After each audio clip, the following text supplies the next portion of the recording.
बीवी का घूंघट। घूंघट का वो जमाना कुछ और ही था जब राजा की रानियां सर पर घूंघट रखकर राजघरानों का मान बढ़ाया करती थी। लेकिन सोचो, आज की कोई बहू को महारानी बनने का शौक चढ़ जाए तो? बहू, सारा दिन इस घूंघट में परेशानी नहीं होती तुझे? कैसी सास हैं आप?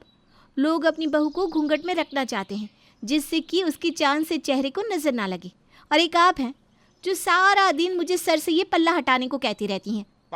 हाँ, उसके लिए चांद सा चेहरा भी तो होना चाहिए ना। ये काली कलूटी सी लड़की, ऊपर से घूंघट। अरे इसी घूंघट के चक्कर में तेरी शादी मैंने अपने बेटे से करवा दी। हर वक्त चेहरा तो ऐसे छुपा कर रखती है जैसे न जाने कौन सी कटरीना घूम रही है। बहू के जबरदस्ती घूंघट करने का कारण तो किसी को नहीं पता, लेकिन बहू को तो सब पता है।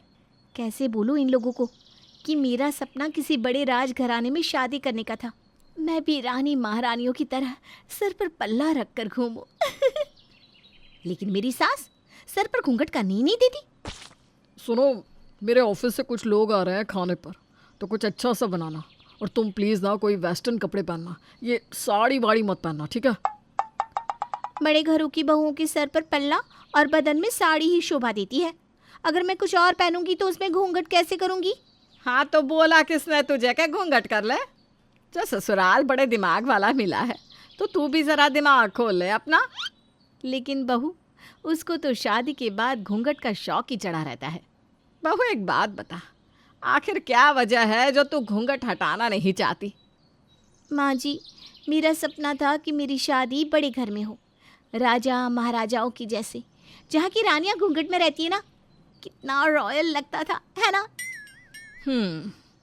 वैसे बहू, तुझे पता है कि नहीं ये तो मैं नहीं जानती, लेकिन रियासतों की शादियाँ भी रियासतों में ही हुआ करती थी। रानी अकेले नहीं आती थी बाप के घर से, साथ में हाथी घोड़े जेवरात, साथ में बावर्ची और न जाने क्या क्या लेकर आती थी। लेकिन तो वो क्या है ना, मुझे शाम की तैयारी करनी है। मैं चली माँ जी, इस विषय पर फिर कभी बात करूँगी आपसे। हाँ? बहू के जाने के बाद बढ़िया आई रानी वाले सपने रखने वाली। 2 कमरे के मकान में 10 लोग रहते थे, यहाँ कम से कम अकेले का कमरा तो मिला है। रानी बनना है। शाम को घूंघट का नाटक किया ना, फिर बताऊंगी उसे। तभी बेटा वहाँ आता है। कहाँ से करेगी माँ? घूंघट वाला नाटक ना हो, इसीलिए तो मैंने उसे जीन्स टॉप पहनने को बोला। अरे तेरी बीवी का कोई भरोसा नहीं। पता है क्या बोल रही थी? मैडम को राजा के घर शादी करने का शौक था, रानी महारानी की तरह घूंघट करना चाहती थी, इसीलिए यह घूंघट करती है। बताओ, ये भी कोई बात हुई? माँ, घूंघट कौन करता है आज की डेट पर? पहले तो लगा था कि चलो शुरू में इमेज बना रही है, लेकिन अब तो हद ही है माँ। पता है, मार्केट लेकर जाओ तो लोग ऐसे देखते हैं जैसे मैं किसी और को लेकर घूम रहा हूँ। अरे तू अपनी छोड़, मेरी सुन। कल वो पास वाली कमला क्या कह रही थी?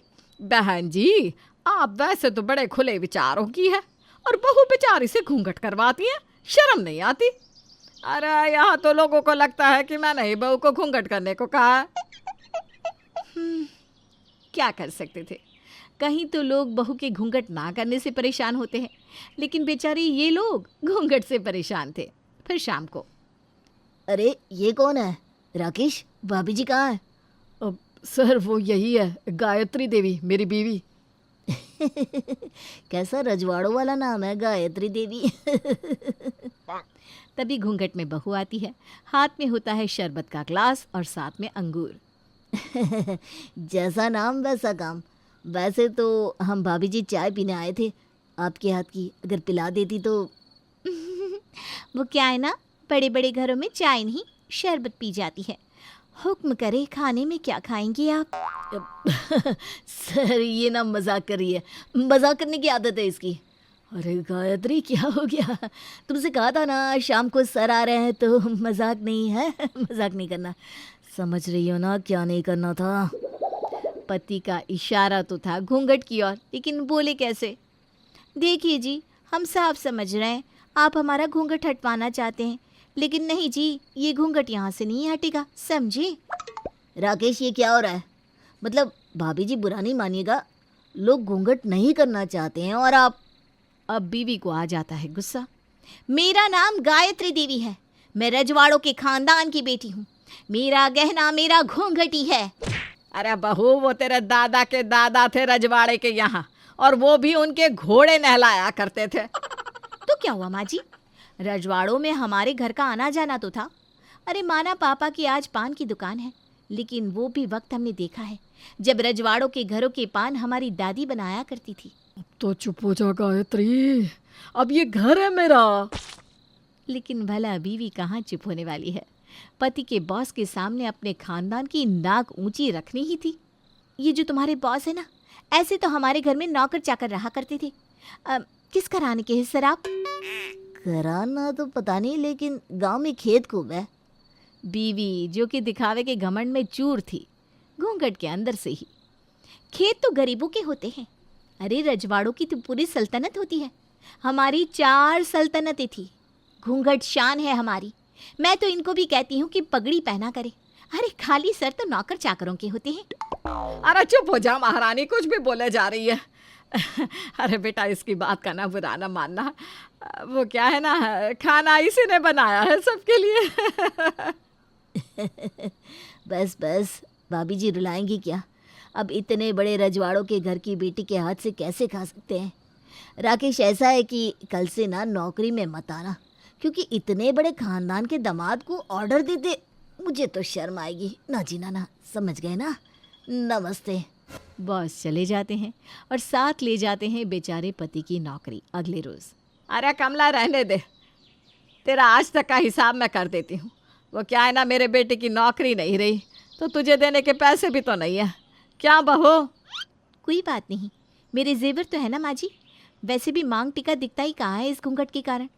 तो कमला, ये लो मेरे सोने का मांग टीका और करो इस घर का सारा काम। हम आराम करने जा रहे हैं। हाय रे, नौकरानी की तो मानो लॉटरी लग गई।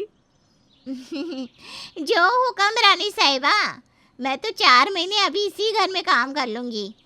तब तक तो मालकिन भैया जी की नौकरी भी लगी जाएगी। क्यों? बहू की शाही ठाठ जो कि घूंघट के साथ अब जेवर उतार कर बांटने तक फैल जाता है। सास परेशान हो जाती है। वो सारी बात बेटी से कहती है। क्या बात कर रही हो माँ? एक तो इसके कारण मेरी नौकरी चली गई, ऊपर से ये घर की जमा पूंजी भी बांट रही है।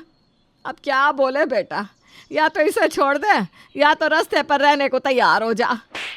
नहीं माँ, ऐसा कैसे मैं अपनी बीवी छोड़ दूँ? तू तो इतनी इंटेलिजेंट है, तू ही करना कुछ। माँ खुद की तारीफ सुनकर फूली नहीं समाती। अरे बाएं हाथ का खेल है, इसको सही करना। तू क्यों चिंता कर रहा है? अब देख तू। अगले रोज। बहू, वो सब्जी वाला आया है, पैसे तो है नहीं, क्या करूं? बहू तुरंत कान के झुमके उतार कर सास को दे देती है।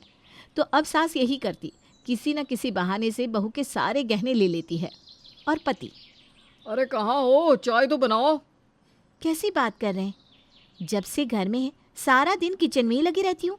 आपको पता है घूंघट में बार बार खाना बनाना कितना मुश्किल का काम होता है। पसीने और घबराहट जो होती है वो अलग। पता नहीं रजवाड़ों की औरतें कैसे घूंघट में इतना काम कर लेती रहती होंगी। इसका भी इलाज है मेरे पास। ये रहा कुक, खास ताज से बुलाया है रानी साहिबा, बस बदले में 20,000 लेगा। वो तो आपके बाएं हाथ का खेल है, क्यों? बहू बेचारी घूंघट और रजवाड़ों के चक्कर में लूटी जा रही थी। तभी बहू के मायके से फ़ोन आता है। फ़ोन सुनकर संध्या उछल ही पड़ती है। अरे क्या हो गया? मेरे भाई की शादी है, मुझे माँ ने बुलाया है। मेरे भाई की शादी है, मेरे भाई की शादी है, ये मेरे भाई की शादी है। वाह बहू, अब देखने को मिलेगा रजवाड़ों का आन बान और शान। लेकिन वहाँ तो सब घूंघट में ही होंगे ना बहू? नहीं नहीं माँ जी, अरे कैसे कैसे गहने पहन कर आते हैं लोग। माँ जी मेरे गहने। ये बोलकर बहू शांत हो जाती है। अरे क्या हो गया? तुम्हारे गहने तो सारे बट गए। वैसे भी घूंघट में किसी को क्या पता चलेगा, प्लास्टिक के ही ले लेना।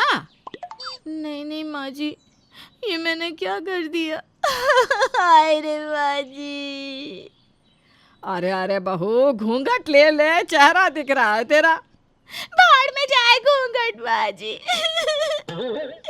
रजवाड़े की घूंघट दिखावे में मैंने अपने गहने लुटा डाले। अब किस मुंह से भाई की शादी में जाऊंगी? अरे मुंह से क्यों, उस पर तो घूंघट होगा ना। माँ बेचारी ये तो आज के बाद घूंघट ही नहीं करेगी, बस किसी तरह उसके गहने वापस मिल जाए। क्यों संध्या? हाँ, आप सही बोल रहे हैं। माँ जी, मैं कभी भी घूंघट ना करूँ, अगर मेरे गहने वापस आ जाए तो। तभी सास बहू को गहने का डिब्बा देती है। ये ले तेरे गहने, और हाँ, वादा कर के आज के बाद घूंघट कभी नहीं, माँ जी कभी नहीं।